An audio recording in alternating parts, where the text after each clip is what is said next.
Hello, warriors. Welcome to DG Vedya's Govind Parikh lecture series. In this brand new series, we will be covering the modern portion of Govind Parikh. As we all know, Ayurveda portion cover करने के बाद to give you an extra edge in competitive exam, we need this allopathic modern portion.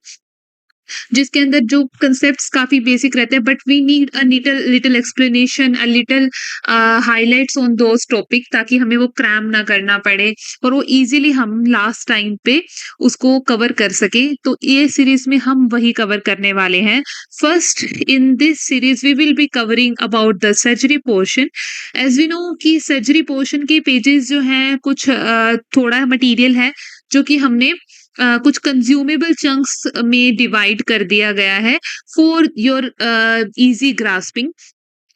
So in this surgery portion, we will be first discussing about some common sites of disease manifestation. First up we have is rheumatoid arthritis. As we know, rheumatoid arthritis primarily affects the synovial joints. So hands with numerous synovial joints are particularly more susceptible for rheumatoid arthritis. तो हम ये discuss करेंगे कि कौन सी disease की manifestation अपन को कहाँ पर सबसे ज्यादा मिलती है। तो रूमेटॉइड आर्थराइटिस इज समथिंग जो कि हैंड्स को प्राइमरीली इफेक्ट करता है। Next we have is gout. Gout का जो है वी नो कि इसमें यूरिक एसिड की क्रिस्टल्स की डिपोजिशन हो जाती है। ठीक है, तो these tend to accumulate in the joints with lower body temperature such as those in extremities peripheral region. So first metatarsal joint is somewhere जहां पर हमें यूरिक एसिड के क्रिस्टल्स की डिपोजिशन जो है वो सबसे ज्यादा मिलती है। Alright, next we will be discussing about pseudo gout. ठीक है, तो सूडो गाउट के अंदर क्या होता है, यहाँ पर कैल्शियम पायरोफोस्फेट क्रिस्टल्स की डिपोजिशन होती है। तो knee joint is most vulnerable for the deposition of these crystals. Actually होता क्या है कि जो साइनोवियल फ्लूइड है it provides an environment conducive to the formation and deposition of these crystals. तो इसलिए अपने को सूडो गाउट जो है वो हमें ज्यादातर जो है वो नी के अंदर हमें दिखाई देता है। Next up we have is Paget's disease. Paget's disease क्या होती है, this is a very like chronic and often asymptomatic bone disorder which can affect any bone but more oftenly it is pelvis which is quite oftenly affected. तो इसके अंदर pathology क्या रहती है कि बोन रिमॉडलिंग प्रोसेस जो होता है वो एबनॉर्मल हो जाता है because of the over activity of both osteoblast and osteoclast. New bone that forms is often weaker and larger than normal bone. ठीक है, तो इस वजह से पेजेट्स डिजीज की हमारे मैनिफेस्टेशन जो अपने को दिखाई देती है। नेक्स्ट अप वी हैव कि हमें डिसलोकेशन जो है किस पोर्शन में सबसे ज्यादा मिलेगी। तो डिसलोकेशन हमें मिलती है C5 टू C7 वर्टिब्रा के अंदर हमें डिसलोकेशन जो है सबसे ज्यादा मिलती है। तो ये होता क्यों है कि because of the anatomy of cervical vertebras. होता क्या है कि C1 टू C7 वर्टिब्रास का साइज जो है वो बढ़ता चला जाता है। सो C7 is the largest vertebra. तो बिकॉज ऑफ दिस एनाटॉमी हमें डिसलोकेशन जो है वो C5 टू C7 वाले पोर्शन के अंदर सबसे ज्यादा दिखाई देती है। ठीक है, next we have fracture and dislocation. Fracture and dislocation हमें सबसे ज्यादा किस एरिया में मिलती है, ये हमें मिलती है डोर्सो लंबर रीजन के अंदर। रीजन बीइंग क्या रहता है इसका, because this is a transitional region. जो हमारा जो थोरेसिक रीजन रहता है दैट इज क्वाइट रिजिड और जो हमारा लंबर पोर्शन है दैट इज क्वाइट मोबाइल। तो ये एक ट्रांजिशनल रीजन रहता है।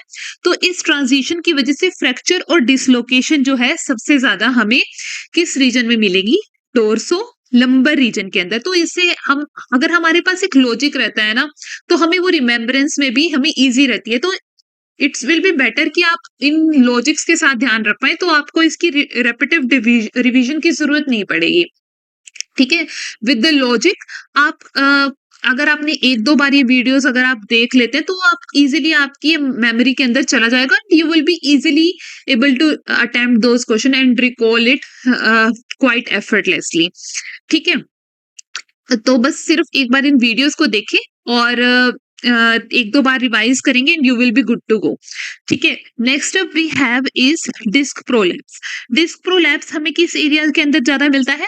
ये हमें मिलता है L4S1 रीजन के अंदर। ठीक है, L4S1 रीजन के अंदर क्यों मिलता है? Because this is a heavy load bearing region. ठीक है, तो इस वजह से क्या होगा, it makes it more prone for wear and tear. That's why अपने को डिस्क प्रोलैप्स L4S1 के अंदर मिलती है। और इसके अंदर होता क्या है, जो स्पेस है वो क्वाइट नैरो होता है as compared to upper lumbar and thoracic spine. इस वजह से डिस्क प्रोलैप्स जो है हमें L4S1 के रीजन के अंदर ज्यादा मिलती है। ठीक है, and now next we will discuss कि टीबी ऑफ स्पाइन। ठीक है, इसमें सबसे ज्यादा कौन से वर्टिब्रास अफेक्ट होती हैं? तो इसके अंदर हमारी इफेक्ट होती है T9, 10, 11 एंड 12। क्यों होती है? क्योंकि रिलेटिवली जो इनके अंदर ब्लड सप्लाई होती है T9, 10, 11, 12 के अंदर, ये कम रहती है। Because of the reduced blood flow, it hinders the immune system's ability to reach and combat TB bacteria. क्यों? क्योंकि यहाँ पर ब्लड फ्लो कम होगा, obviously because of this obvious reasons यहाँ पर हमें इन्फेक्शन ज्यादा मिलेगी। मोर ओवर ये क्या रहता है, इसके अंदर क्लोज प्रोक्सिमिटी में हमारे वर्टिब्रास जो है वो अरेंज्ड रहते हैं। ठीक है, it facilitates the spread of infection from one vertebra to the next vertebra. ठीक है, इस वजह से T9, 10, 11, 12 के अंदर हमें क्या मिलेगा? टीबी ऑफ स्पाइन मिलेगी। देखिए, ठीक है, तो and next we will discuss about spina bifida. Spina bifida हम वैसे स्पाइना बाइफिडा हमें कहाँ मिलेगी? लंबोसेक्रल रीजन के अंदर हमें स्पाइना बाइफिडा की इशू जो है वो दिखाई देती है। रीजन बीइंग क्या होता है कि जब न्यूरल ट्यूब का क्लोजर होता है, ये लास्ट एरिया होता है टू क्लोज। ठीक है, it increases the likelihood of defects in this reason.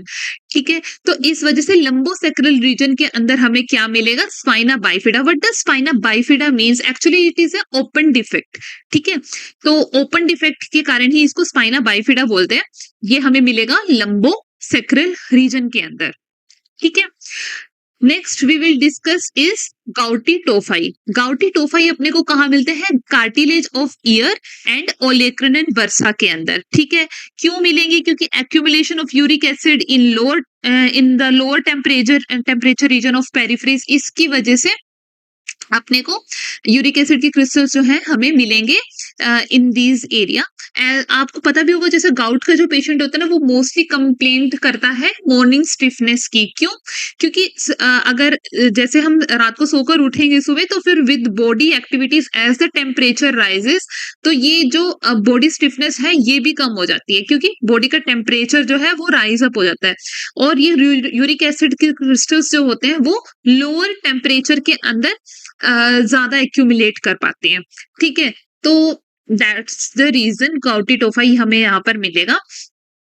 Next we have is main fractures. ठीक है, तो कौन कौन से फ्रैक्चर्स हैं और उनका किस जगह पे वो मैनिफेस्ट करते हैं? First we have is Pott's fracture. Pott's fracture हमें कहाँ मिलेगा? It is a fracture and fracture dislocation around the ankle. ठीक है, it is named after scientist who described and documented this fracture. तो पोर्ट्स ने इसको डिस्क्राइब किया था। ठीक है, तो it refers to the specific type of ankle fracture. ठीक है, जिसके अंदर both medial and lateral malleoli of ankle joint, ठीक है, both medial and lateral malleoli of the ankle joint is involve resulting from the high energy trauma. ठीक है, trauma के कारण हमें पोर्ट स्ट्रक्चर जो है दिखाई देगा। ठीक है, and next we have is Le Fort's fracture. Le Fort's fracture क्या होता है कि फेशियो मैक्सिलरी फ्रैक्चर है, और सबसे पहले तो अपने को ये याद रखना है, लेफोर्ट्स फ्रैक्चर वी नो कि ये 3 तरीके का होता है depending upon the bone involve. ठीक है, ये depending upon the bone involve हमारा लेफोर्ट्स फ्रैक्चर जो है हमें टाइप 1, 2 एंड 3 के अंदर हमें दिखाई देगा। ठीक है, एंड इसके अंदर बोन्स जो मेनली इन्वॉल्व होते हैं वो होती है मिड फेस और अपर जॉ की। Mid face and upper jaw की, इसके अंदर हमें बोन्स जो है इन्वॉल्व मिलेंगी। And the next we have is bumper fracture. तो बम्पर फ्रैक्चर के अंदर किसकी इन्वॉल्वमेंट होती है? Lateral tibia, lateral tibial plateau की इन्वॉल्वमेंट होती है बम्पर फ्रैक्चर के अंदर। ठीक है, जैसे कि आप इस पिक्चर में भी देख पा रहे हैं, जो कार का बम्पर जो है जब हमारे लेटरल टिबियल पोर्शन पे जाके अगर स्ट्राइक करेगा, ठीक है, तो उस टाइम पे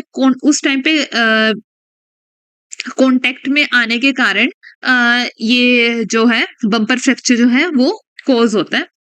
सो आई होप इस पिक्चर से आपको हमेशा के लिए याद रह जाएगा कि बम्पर फ्रैक्चर किस वजह से होता है। ठीक है, crush fracture, next we will be discussing about the crush fracture. Crush fracture हमें कहाँ मिलेगा? कैल्केनियम में और वर्टिब्रा के अंदर। ठीक है, this is the calcaneal bone and another one we have is the vertebra.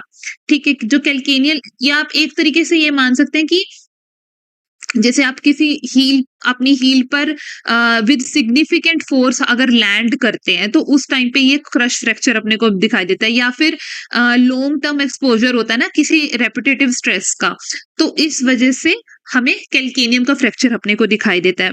बाकी वर्टिब्रा में फ्रैक्चर किस कारण से हो सकता है? Because may be of the poor posture, और इस वजह से मैकेनिकल स्ट्रेस होता है, इस वजह से ही यहाँ पे अपने को वर्टिब्रा के अंदर क्रश फ्रैक्चर जो है दिखाई देगा। ठीक है, next we will be discussing about Colles and Smith fracture.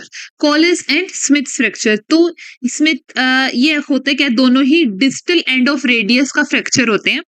बस हमारी डिस्प्लेसमेंट किस डायरेक्शन में हो रही है, depending upon that Colles and Smith fracture are classified. ठीक है, अगर आउटवर्ड होएगी तो कोलिस फ्रैक्चर होएगी, और अगर इनवर्ड होएगा तो स्मिथ फ्रैक्चर होएगा। ठीक है, outward is college and college, आप ऐसे याद रख सकते हैं कि college is outwards and Smith is inwards. ठीक है, Smith is inward and college is outward, तो ऐसे आप याद रख सकते हैं कॉलेज आउट, और दोनों होते ही किसके हैं? डिस्टल एंड ऑफ रेडियस के फ्रैक्चर हैं दोनों के दोनों, तो इसलिए आपको इन दोनों को इकट्ठे याद रखना है। Next we have is Monteggia fracture. ठीक है, तो मोंटेजिया फ्रैक्चर जो होता है, इसके बेसिकली दो कंपोनेंट्स होते हैं। दो कंपोनेंट्स क्या होंगे? एक तो अल्ना का कंप्लीट फ्रैक्चर होएगा, ठीक है, और दूसरा होएगा डिसलोकेशन, रेडियस की डिसलोकेशन होएगी, मतलब रेडियल हेड की डिसलोकेशन होएगी। तो मोंटेजिया फ्रैक्चर के अंदर एक तो हमें डिसलोकेशन मिलेगी और एक कंप्लीट फ्रैक्चर मिलेगा। अल्ना का कंप्लीट फ्रैक्चर मिलेगा और रेडियल हेड की डिसलोकेशन मिलेगी। That is what constituted in Monteggia fracture. ठीक है, next we have is Bennett fracture. Bennett fracture कब होता है? Bennett fracture affects the base of thumb. ठीक है, first metacarpal bone with dorsal dislocation. Bennett fracture is the fracture which affects the base of thumb with first metacarpal bone with dorsal dislocation। ठीक है, ये हमारा Bennett structure के अंदर रहेगा। Next we have is वोन रेजिन साइन। वोन resin science ये अपने को कहाँ मिलता है? It is the clinical indicator of hip instability. ठीक है, इस वजह से वोन रेजिन साइन के अंदर ये किसमें मिलेगा? इन्फेंट्स के अंदर मिलेगा।